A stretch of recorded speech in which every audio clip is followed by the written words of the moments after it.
स्वागत अभिनंदन। वृषभ राशि के दोस्तों, आपकी राशि के स्वामी तो शुक्र ग्रह हैं, दैत्य गुरु हैं, तो आपको तो उनसे शिक्षा लेनी चाहिए। और शिक्षा के बगैर आपको गति नहीं मिल सकती।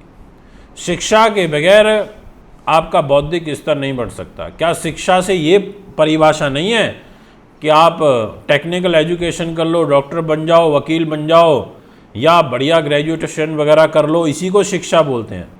शिक्षा आपका आचरण है। अगर आप किसी से बहुत प्रेम से बात कर रहे हो, आप किसी को बहुत अच्छा व्यवहार कुशल हो करके उसके साथ बात कर रहे हो, आप किसी का बहुत ज़्यादा आदर सत्कार कर रहे हो, तो मेरा ये मानना है यही आपकी शिक्षा की परिभाषा है। आप बहुत पढ़े लिखे हो, बहुत ज़्यादा, और अगर आपके अंदर वो शिक्षा के गुण आपके आचार और व्यवहार में नहीं दिख रहे, तो फिर काई बात के शिक्षित हो आप। अगर आपके अंदर वो एटीट्यूड दिखाई दे रहा है, तो फिर किस बात के शिक्षित हो आप। फिर तो आप मूर्ख हो कि आपने इतनी शिक्षा ग्रहण करने के बाद भी आपने आचरण नहीं सीखा, आपने सरलता व्यवहार नहीं सीखा। इसलिए मैं सबको एक चीज़ बोलता हूँ अपने वीडियो के माध्यम से, दोस्तों मैं ज्योतिषी तो हूँ ही, साथ में मेरा एक कर्तव्य ये भी बनता है कि मैं अपने आप को, आपको और इस समाज को, हम सबको मिलकर के अपने पुरुषार्थ का निर्माण करना है। हमारे को भगवत चिंतन करना है, हमारे को अपने सनातन धर्म को समझना है। हमारे को ये समझना होगा कि हमारी कोर क्या है, हमारी नींव क्या है, हमारे संस्कार क्या हैं, हमारी पद्धति क्या है, ये ग्रहों का सिस्टम क्या है। हमारे को इधर भी इन चीज़ों को भी थोड़ा सा हिलाना पड़ेगा, झकझोरना पड़ेगा, तभी आप इस शास्त्र को समझ पाओगे। ज्योतिष नेत्र है, वेदों का नेत्र है, आंखें हैं ये ज्योतिष, इसलिए वेदों का भी अध्ययन करना पड़ेगा। कोई व्यक्ति ये कह दे कि मैं वेदों का ज्ञाता हूं और उसको ज्योतिष की नॉलेज नहीं है, तो वेदों का ज्ञाता नहीं है। और जो व्यक्ति ये कह दे कि ज्योतिष अंधविश्वास है, तो वो महामूर्ख है। फिर उसको ये कहना पड़ेगा कि वेद भी नहीं है। उसको ये कहना पड़ेगा कि वेद में जो ज्योतिष का जिक्र एक अंग के रूप में किया गया है, वो भी नहीं है, क्योंकि आपको नकारना पड़ेगा।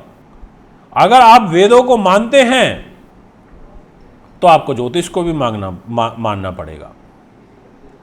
दोस्तों बहुत गहरा विज्ञान है, एंडलेस है, केवल इसको समझने की ज़रूरत है। शिक्षा वेदों का सबसे पहला अंग है, फिर छंद है, फिर कल्प है, उसके बाद निरुक्त है, फिर व्याकरण है, और फिर है ज्योतिष। सब कुछ तो आ गया इसी के अंदर। इसलिए कहा जाता है Hindu mythology is very true and correct. और आज मैं आपसे बात करूंगा वृषभ राशि की। आपके लिए देवगुरु बृहस्पति की वक्री चाल का क्या प्रभाव रहेगा, ये आज मैं आपको बताऊंगा। इसलिए वीडियो को पूरा अंत तक और गहराई के साथ में समझे सुने, बहुत कुछ सीखने को और समझने को आपको मिलने वाला है।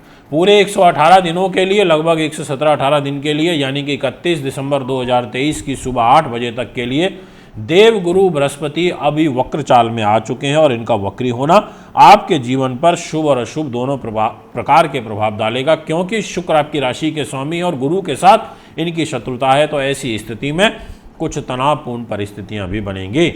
और यहाँ पर शुक्र के शत्रु देवगुरु बृहस्पति, गुरु और राहु के दोनों की युति 12वें भाव में मेष राशि में बनी हुई है। कुंडली जो आपके सामने लगाई है, इसके माध्यम से आप समझ सकते हैं। जहाँ 1 नंबर लिखा है वहाँ आपको गुरु भी बैठे हुए दिखाई दे रहे हैं, वहाँ आपको राहु भी बैठे हुए दिखाई दे रहे हैं, और शनि की तीसरी दृष्टि इनके ऊपर है। तो ऐसी स्थिति में गुरु महाराज आपके साथ क्या कर सकते हैं, इस विषय को मैं प्रारंभ कर रहा हूँ। द्वादश स्थान, खर्चीले हो जाओगे, स्वाभिमानी हो जाओगे, पर आपका जो पैसा है वो अच्छे कार्यों पर खर्च होगा, ऐसा आपकी कुंडली की ग्रह स्थिति कहती है। इसके अलावा इन 117-18 दिनों में आप अनेक धार्मिक स्थलों की आपको यात्रा करने का शुभ अवसर प्राप्त होगा। आप भ्रमणशील रहोगे, आपको भूमि से, जायदाद से, सवारी से, प्रॉपर्टी से, राजनीति से, ऐसे सुखों से आप युक्त हो जाओगे, ऐसे सुख आपको प्राप्त होंगे। और आपका विशेषतः जो आध्यात्मिक प्रवृत्ति है वो बहुत ज़्यादा प्रबल हो जाएगी। शनि की दृष्टि आ जाने से स्वास्थ्य थोड़ा खराब होता है, पैरों में तकलीफ बनती है। शुगर की यदि समस्या चल रही है तो शुगर से संबंधित जो रोग हैं वो आपको परेशान करेंगे।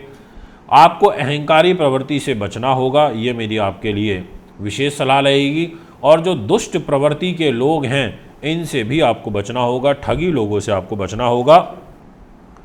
बहुत ज़्यादा सीधे मत बनिए, जीवन में सीधे बनिए, सत्कर्म पर चलिए, अच्छा आचरण करिए। पर शास्त्र ये भी कहते हैं कि यदि कोई आपके कई बार आग्रह करने के बाद भी यदि वो आपकी अवहेलना कर रहा है तो फिर ऐसे व्यक्ति का आग्रह आपको नहीं करना चाहिए, फिर आपको उसको अपना दूसरा रूप दिखाना चाहिए। क्योंकि यही हमारे शास्त्र सिखाते हैं कि अगर एक हाथ में कमंडल है तो दूसरे हाथ में हथियार भी होना चाहिए।